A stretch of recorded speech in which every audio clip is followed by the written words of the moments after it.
everyone.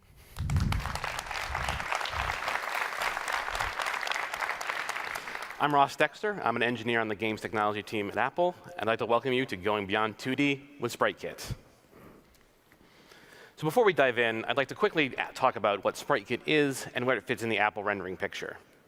SpriteKit is Apple's 2D graphics framework for games, and it's designed to be flexible, fast, and easy to use. It's supported across all of our platforms and has an Xcode integrated live editor to make laying out and previewing your game content quick and easy. SpriteKit sits along SceneKit, or other games-oriented graphics framework, and both sit on top of Metal. Traditionally, they've all been used separately in different contexts.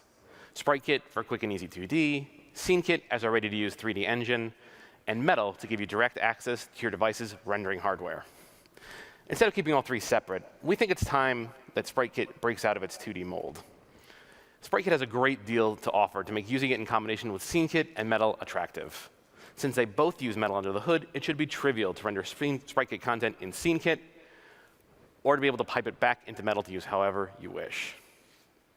Lots of 3D games and apps feature 2D content, and SpriteKit provides the perfect means for creating and rendering that content. On top of that, this year Apple is introducing ARKit, which takes all the hard work out of creating augmented reality apps. The addition of this new framework provides one more reason why it's time for SpriteKit to go beyond 2D and enter the third dimension. And today we're going to show you how to do it and what you can achieve. In this session, we're going to cover how to render SpriteKit content in ARKit, bringing sprites to the world of augmented reality. Next, we'll show you how to get your SpriteKit scenes into SceneKit, and how that can improve your augmented reality apps. And then finally, we'll introduce you to skRenderer, which allows you to take more control over how SpriteKit updates and renders. All right, let's dive right in with how you can use SpriteKit and ARKit together. But first, we should talk about what augmented reality actually is. Augmented reality combines a real-world view with computer-rendered content. That content gets attached to locations in the real world, so that as you move your device and the view shifts, the content appears to remain in place. That allows you to inspect the content from different angles, as if it were a physical object in front of your device. And this requires a lot of complex tracking and is a real challenge to implement. Thankfully, ARKit does all the hard work for you. When you use ARKit, it leverages your device's camera, accelerometer, and other hardware to track its position and orientation in the real world. All you have to do is provide it the content you want to appear in AR, and ARKit automatically updates the relative positioning of your content as your device moves. If you'd like a deeper dive into exactly how all of this works, I highly recommend checking out the Introducing ARKit session that happened earlier this week. ARKit is able to track and update the position of your content through the use of anchors. They're what make AR work. Anchors are 3D points that correspond to real-world features that ARKit detects through scene understanding, which uses your device's camera to perceive and process the world around you. Anchors are easy to create. You can request ARKit to detect one at any time through the API, or you can create one manually using your device's position and orientation. So how do we get ARKit working with SpriteKit content? ARKit is designed to interact directly with SpriteKit. ARKit will ask you for SpriteKit nodes to attach to anchors, and then will automatically position, rotate, and scale those nodes as the device moves. It does this so your SpriteKit content will stay aligned with the anchors, giving the appearance that your content is rooted in the real world. Sprites are rendered so they are always facing the camera, so no matter what angle you view them from, they're always facing the camera. This is a technique known as billboarding, and is commonly used in early 3D games. So you may not be familiar with how billboarding works, so let's go over a few quick examples of how you can use it, let you use 2D content in 3D space. So say we have a sprite positioned in 3D space and a camera observing it. As the camera moves closer to the sprite goes larger as you'd expect, taking in more of the view. As the camera moves further away, the sprite shrinks. Now we'll rotate the camera. As the camera changes its point of view, the sprite continues to face the camera at all times. And this would be the case from any angle we view it from. Let's add another sprite to our 3D scene here to show how this works with multiple 2D objects. Sprites that are further away are rendered behind sprites that are closer to the camera. As the camera moves, the more distant sprite comes into view. Both sprites always face the camera. And this simple technique allows your 2D SpriteKit content to work in a 3D space. So now that we've shown you how ARKit and SpriteKit work together at a conceptual level, let's talk about the actual objects you'll need to implement your app. To work with ARKit and SpriteKit, there are 4 important objects for you to know about: ARSession, ARAnchor, ARSKView, and ARSKViewDelegate. ARSession is the heart of ARKit. It handles all the device tracking and orchestrates the interactions between ARKit and SpriteKit. It has methods for adding and removing anchors so that you create in your app. To start it up, you just call the run method, and ARSession will begin tracking your device. You just need to provide it an ARSession configuration, which tells ARKit which AR techniques it should use. So when working with SpriteKit, you should just use the AR world tracking session configuration, which enables all of the functionality you'll need from ARKit. ARKit defines real-world features through ARAnchor.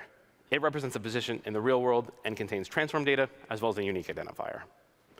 ARKit maps AR anchors to the SK nodes that we provided to render our content. ARKit interacts with SpriteKit through ARSKView, which is derived from SKView. It creates and contains the ARSession, so you don't need to create it manually, and has methods for getting related anchors and nodes, so you don't need to manually track which node corresponds to what anchor, and vice versa. It also has a hit test method, which is your primary way of creating anchors. It takes a point on your device's screen and shoots a ray through it, so looking for the nearest point in the real world for you to attach stuff to. Finally, there's ARSKViewDelegate, a protocol derived from SKViewDelegate, which lets you react to anchors being added, updated, and removed from the session. All of its methods are optional, and they're the key to using SpriteKit and ARKit together.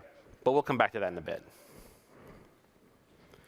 Let's get started on creating our first ARKit app with SpriteKit. First, we'll create a new iOS project in Xcode.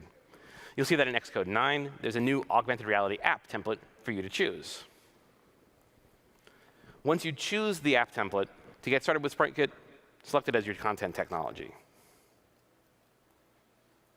And that's all there is to it. You're now ready to enter augmented reality. The resulting project looks pretty standard for an iOS app, but let's go through the files that are important to using SpriteKit and ARKit together. First, there's scene.sks. This is a standard SpriteKit scene, and it's where you create and lay out any non-AR content that you want to appear in your app. It will act like an overlay for the AR content, and so it's useful for things like HUD elements, help text, stuff like that. Nodes that have a z position greater than or equal to 0 will draw over any AR content that ARKit adds to the scene. All nodes that are managed by ARKit have z positions that are less than 0. Next, scene.swift. This is the SpriteKit scene's corresponding source file. As with normal SpriteKit apps, this is where you put code to manage your scene, handle gameplay and logic, and is a good place to leverage GameplayKit's various features. And finally, we have viewController.swift. The viewController conforms to ARSKViewDelegate, and its SceneView property is an instance of ARSKView, which contains the ARSession. The viewController class is your primary means of interacting with ARKit. In the template, it's automatically set up to call run on ARSession with an AR world tracking session configuration, so you don't need to add it yourself. This is also where you implement the ARSKViewDelegate methods that are relevant to you. Now let's talk about the ARKit events that the viewController would need to react to. The first event is when a new anchor gets added to the SK session. When this happens, ARKit will ask the viewController for the SpriteKit nodes you want to associate with an anchor. So this is when we create our AR content. The second event is when an existing anchor is updated by the session. When this occurs, ARKit informs the viewController so you can react to the update. And the third and final event is when an anchor is removed from the session. ARKit tells the viewController so you can perform any necessary cleanup in your app. ARSKViewDelegate provides methods tied to each of these events. As we mentioned, each of these methods is optional, so you only need to implement the ones that matter to you. Let's go over each one. First is the node for anchor method. This gets called when a new anchor is added to the session. And ARKit maps that node returned from this method to the anchor that's passed in. You should implement this if you want to create a custom node for an anchor. If you don't implement the method, a default empty SK node is created for you automatically. The node that gets returned from this method will be moved, rotated, and scaled by ARKit to match its anchor. So if you try and make any changes to the transform, they'll likely be overwritten by ARKit when the device moves. It's useful to know that any children that are assigned to this node won't have their transforms modified. But we'll talk more about this with our next method.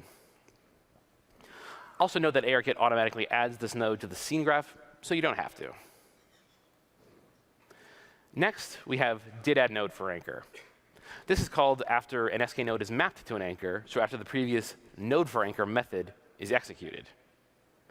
If you implemented the node for anchor method, the node that gets passed in here will be the one you returned from there. If you didn't implement it, it will be a default empty node. As we mentioned in the previous slide, the node that's mapped to the anchor has its transform modified by ARKit to follow the anchor as the device moves. As such, if you want to modify the transforms of your content, you should add them as children in here, as ARKit won't modify them. Next, willUpdate node for anchor and didUpdate node for anchor. These methods are called before and after the node is updated with a given anchor's data. True to their names, willUpdate node for anchor is called before the update, and didUpdate node for anchor is called after the update. This occurs when the device moves and the view changes. The node's position, rotation, and/or scale is subject to change between calls to these methods. Finally, didRemove node for anchor. This gets called when the node is removed from the scene graph, which occurs when its corresponding anchor is removed from AR session. All right, that covers the important parts of the API. Let's take a look at some code. So let's cover creating an anchor. Here we're looking at a handler for the touchesBegan event. When the device reports a touch, we get the location of the touch in our ARSK view. We then provide the touch location to the ARSK view's hitTest method, which shoots a ray out into the real world, looking for feature points that we can turn into anchors. It returns an array of all the hits that it registers, sorted from nearest to furthest. We take the nearest hit, and we use this world transform to create an AR anchor, which we then add to the session. And that's all there is to it. Creating anchors could not be simpler. So now that we've added a new anchor to the session will ask the view controller for the SpriteKit content that we want to attach to it. To do this, we've implemented ARSKViewDelegate's didAddNode for anchor method. We haven't implemented node for anchor, so default empty node was created for us. And that's what's being passed into this method. So now all we need to do is create the content we want to attach to the anchor, and then add it as a child of the node that's passed into this method. ARKit will automatically update the node so that it will follow the anchor as the device moves, so you don't need to do anything else. So now that we've shown you exactly how to use the ARKit API with SpriteKit, let's enter augmented reality.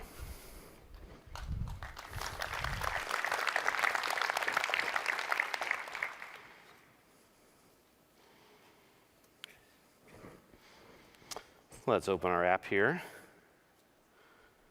So we see we're doing our video pass-through now. We can see our lovely audience out there. You're all famous now. So let's start placing some content in augmented reality. As I tap on my screen, I'm placing content half a meter out in front of me. Here I'm just placing SK label nodes with emoji. Fun fact, you can use emoji in your SpriteKit apps by just using labels. Just paste them in there. And you see they have them floating in 3D space. And as I move the camera around, they move relative to one another. But just placing them in space is a little boring. I can also place them on a surface. And it will detect an intersection with the surface with the hitTest method that we were talking about before. And then it places the emoji on the surface of the table that is detected. But placing emoji is just a little boring. So now we're going to switch into blasting mode. And now we can blow up our emoji. which is a little bit more fun. Also, pay attention to the text in the lower left-hand corner here, and the way that our emoji are flipping around when we destroy them, because that's going to become relevant in a moment. So you see how easy it is to quickly create an app and use SpriteKit content to enter augmented reality. This is just a slightly tweaked version of the template app that you can create right now using Xcode 9. And that's SpriteKit with ARKit.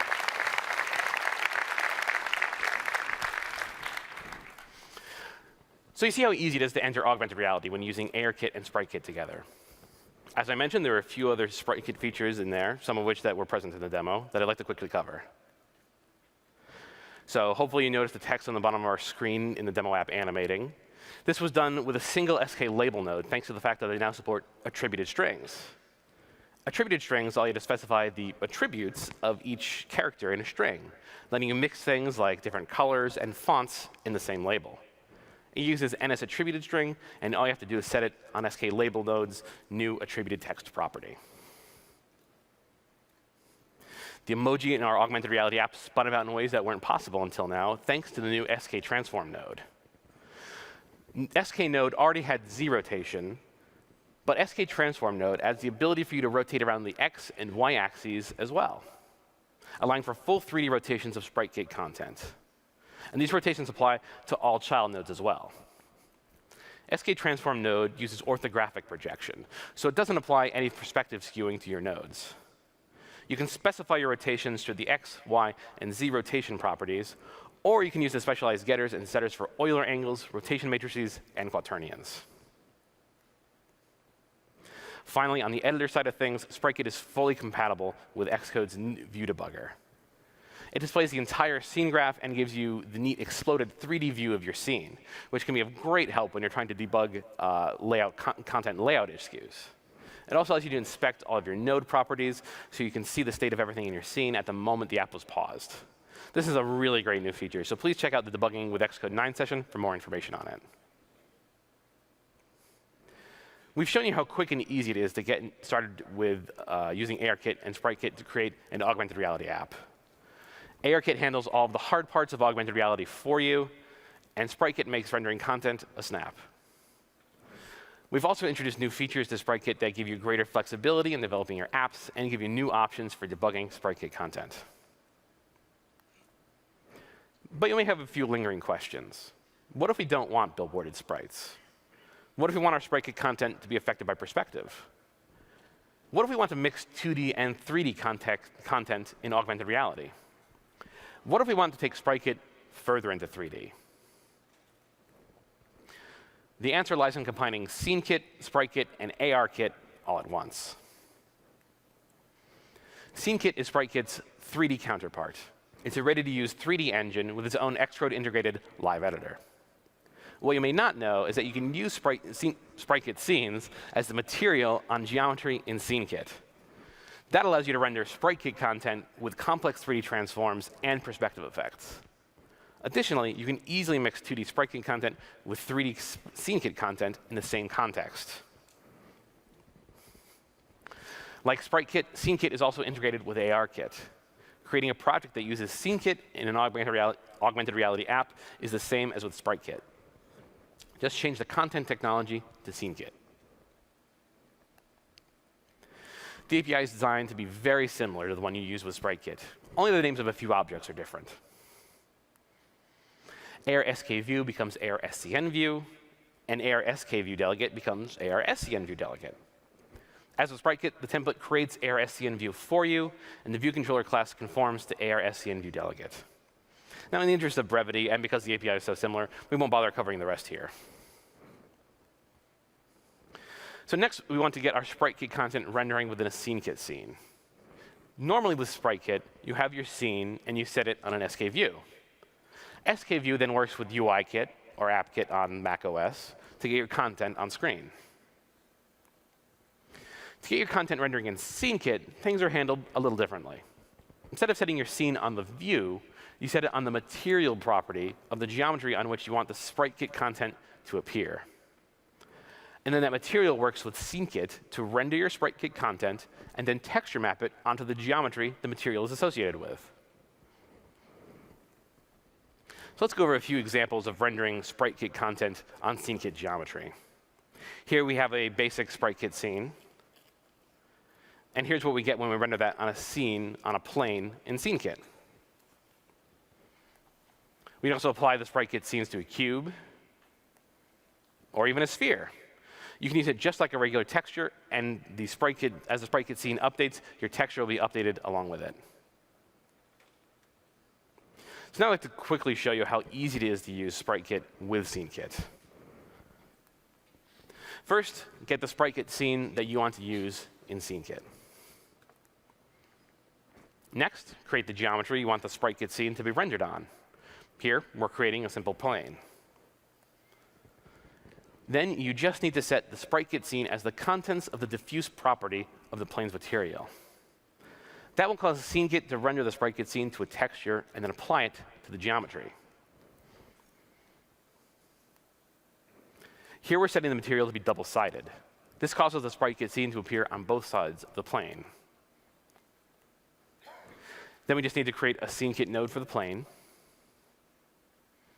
and add it to the SceneKit scene. Now the plane will show up in the scene with the contents of your SpriteKit scene texture mapped onto it. So now I'd like to show you a demo of some of the things you can do when you use SpriteKit and SceneKit together with ARKit.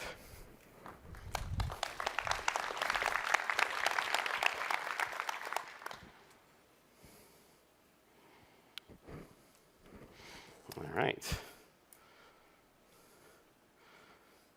So here I have a demo that I've built on top of the sample code that ARKit has released that you can find through their session website. And here it just is detecting a plane for us. And now if I tap on the screen, it places a SpriteKit scene for us in the world here.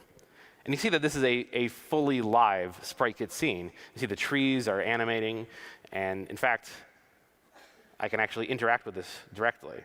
Well, here, let's actually blow it up a little bit. Since we are in 3D, we can do all kinds of cool things. We can move this guy around, we can rotate, and we can scale. Make it a little bigger. So now I can actually interact with this scene directly. I have controls on my device here.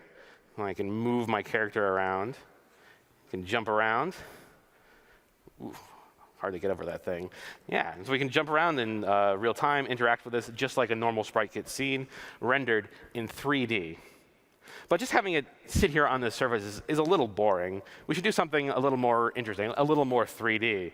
So if I actually touch this button up here, the scene flips up. And if I touch it again, it separates out the different layers that I have in here. So we don't actually have just one SpriteKit scene.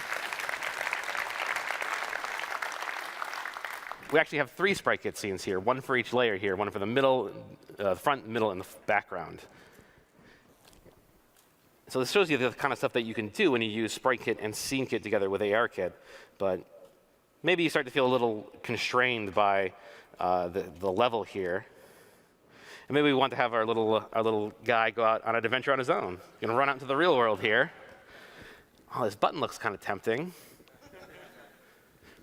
Yay!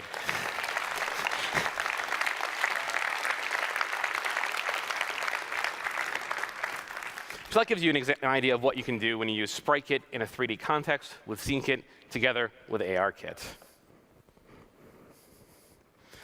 So as you saw, using SpriteKit with SceneKit allows for full 3D transforms and perspective, which allows you to do some pretty neat things. It allows you to mix 2D and 3D content within the same context, and it's fully compatible with ARKit. And it works great in general 3D apps as well. So now that we've covered how to work with ARKit and SceneKit, I'd like to introduce you to another new SpriteKit feature, skRenderer. Let's talk a bit about how SpriteKit works under the hood. As we mentioned in the previous section, with normal SpriteKit rendering, you have your scene and you set it on an SK view, which then works with UIKit or AppKit to get your content on the screen. SK view handles all the updating and rendering for you. The upside of this is that it makes it very easy to get started with SpriteKit. But what if you want to render SpriteKit content in a 3D context? One solution, as we showed you, is to use SpriteKit with SceneKit. Instead of setting your scene on the view, you use it as a material in SceneKit. And this lets you do all kinds of cool stuff. But when SpriteKit updates and renders is still out of your hands, what if you want more control? Maybe we want to update with exact fixed time steps, or update without rendering, or render without updating, or update once and render twice, each time from a different viewpoint. What if we want to work directly with Metal? Enter skRenderer. You use it instead of skView to gain more control over SpriteKit. Like skView, to use it, you just set your scene on the you set your scene on it on the renderer. Unlike skView, however, skRenderer lets you determine when SpriteKit performs updating and rendering. It allows you to work directly with Metal, enabling you to do things like render SpriteKit into an off-screen texture to use however you want. This, by the way, is how SceneKit is able to efficiently render SpriteKit content in 3D. It uses skRenderer under the hood. There are 4 stages to using skRenderer: initialization, setting the scene, updating, and rendering. Initialization occurs once. You set your scene at the start, and again when you want to transition to a new scene.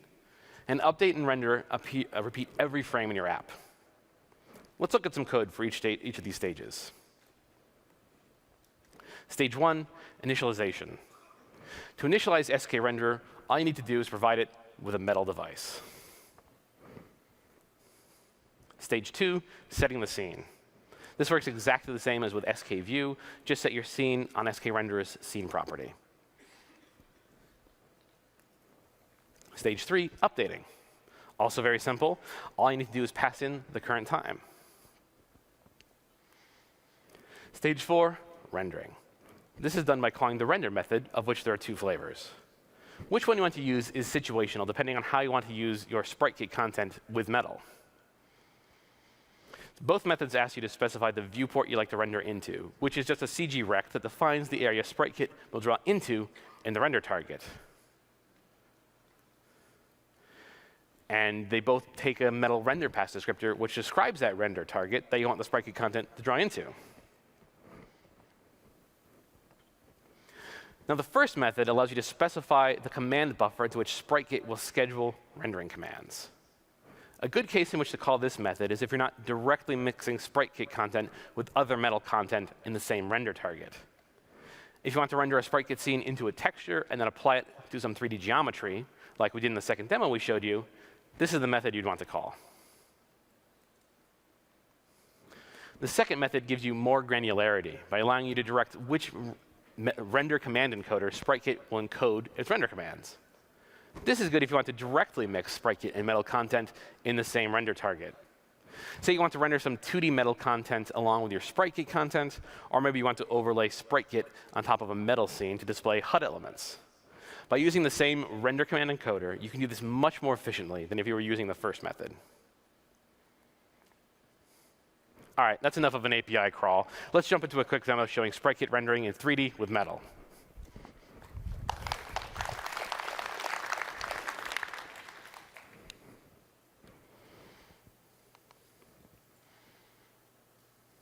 So here we have a 3D scene in Metal. See, we've got some nice lighting and some shadows going on here. And we have this very tempting looking arcade cabinet with our beautiful SpriteKit framework logo on it. We walk up to it, insert coin. That sounds kind of tempting. I've got a quarter here. Let's plop that baby in. Ah, you see we've got a full SpriteKit scene rendering on this 3D Metal scene. And see, we're using skRenderer to render SpriteKit into a texture, which we're then mapping onto the front of our arcade cabinet here. And then we're just applying a cool CRT shader to it in Metal to give it this old school look. I can actually move around from any angle I want to here, and I can interact it with like this. A little bit of a skew, but you know, maybe this gives you some memories of playing on an arcade cabinet with your friends. You're all crowded up against it. Yeah, you can view this from any angle. You can view this from the distance. And it shows you some of the things that you can do with SpriteKit when you use it with Metal. It lets you use it in 3D, and then you can do whatever you want with that texture.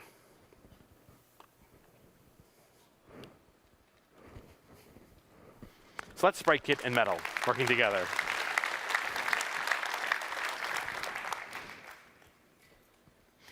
SK Renderer gives you more control over SpriteKit than ever before. It allows you to determine exactly when it updates and renders, and by interacting directly with Metal, you can use rendered SpriteKit content any way you see fit. As you've seen today, SpriteKit is useful in both 2D and 3D. It's built to work well with other graphics frameworks like SceneKit and Metal, and it's closely integrated with ARKit, so that creating augmented reality apps is as easy as possible.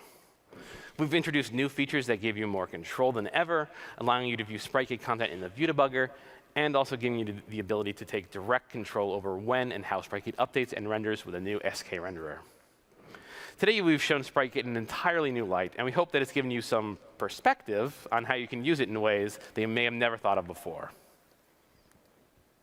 So for more information and access to the session video, please visit developer.apple.com/WWDC17/609. And please check out these related sessions. We gave just a small taste of Metal in today's section, so please check out Introducing Metal 2 if you're interested in learning more. I highly recommend watching Introducing ARKit to learn more about how it works in detail. And if our quick look at SceneKit got your attention, you should look at their main session this year. And there's a lot of great stuff in the debugging with Xcode 9 on top of SpriteKit working with a new view debugger, like wireless debugging, which is really awesome. So I recommend watching that as well. Thanks, everyone, and please enjoy the rest of the conference.